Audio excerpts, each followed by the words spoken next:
लेकिन माँ, एक दिन की तो बात है, मुझे मेरी फ्रेंड की बहन की शादी में जाने दो।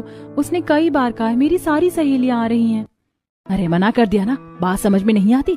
तू हमारे घर में सबसे बड़ी है तो जरा अपने भाइयों के बारे में सोच। चारू ये सब बातें सोच ही रही होती है कि तभी उसकी सास की आवाज आती है। चारू बेटा, तैयार हुई या नहीं? जल्दी चलो, हमें देर हो जाएगी।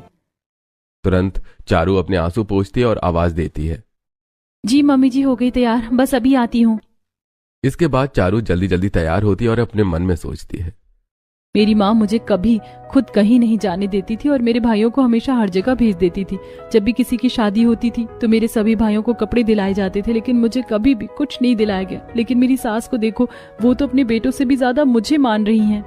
इसके बाद चारू जल्दी जल्दी तैयार होकर अपनी सास के साथ बाजार जाती है और बाजार में, चारू बेटा देख, ये जैकेट तेरे ऊपर कितनी अच्छी लग रही है और ये स्वेटर तो देखकर ऐसा लग रहा है कि तेरे लिए ही बना है। हाँ भाभी देखो ना, ये शॉल कितनी सुंदर लग रही है, आपके ऊपर कितनी अच्छी लगेगी। आप और माँ दोनों एक एक से कलर की ले लो, फिर दोनों एक जैसे लगोगे। लेकिन मम्मी जी, हम तो यहाँ पर भैया की शॉपिंग करने के लिए आए हैं ना, लेकिन आप तो मुझे एक कपड़े दिलाए जा रही हो। अरे उन्होंने तो ले लिए, उन्हें केवल वुलन चाहिए थे। और फिर बेटियों का हक तो हमेशा बेटों से ज्यादा होता है। तुम्हें जो भी पसंद हो तो मुझे बता दो, हम खरीद लेंगे। मैं तो शादी के लिए कितना डर रही थी, लेकिन सच में मेरी सास तो बिल्कुल मेरी माँ जैसी है। मुझ जैसी गरीब लड़की को कभी अपनी माँ का प्यार नहीं मिला, लेकिन इस गरीब बहू को ससुराल में माँ का प्यार मिल रहा है। मैं सच में बहुत ही किस्मत वाली हूँ।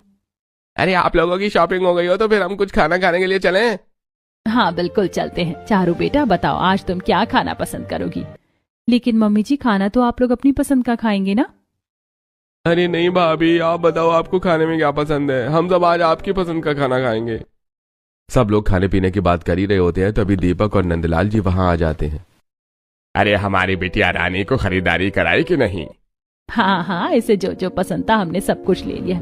आप बहुत जोर से भूख लगी, चलो कुछ खाने चलते हैं। ठीक है चलिए, आज हम कुछ साउथ इंडियन खाएंगे। वैसे भी चारू को साउथ इंडियन खाना बहुत पसंद है। अरे वाह चारू, साउथ इंडियन तो मुझे भी बहुत पसंद है। चलो आज हम साउथ इंडियन ही खाएंगे। इसके बाद सभी लोग रेस्टोरेंट जाते हैं और वहां पर इडली डोसा वाला साउथ इंडियन खाना खाकर वापस घर लौट आते हैं। इसी तरह ससुराल में चारू के कुछ और दिन बहुत खुशी से बीतते हैं। और फिर एक दिन, यशोदा जी, बड़े भैया के बेटे का रिश्ता पक्का हो गया है, हमें उनकी सगाई में जाना है। ठीक है, बताइए कब की सगाई है, हम लोग तैयार हो जाएंगे। लेकिन उनके यहाँ से केवल 4 लोगों का इनविटेशन आया है, तो पहले ये बताओ कि हमारे घर से जाएगा कौन कौन?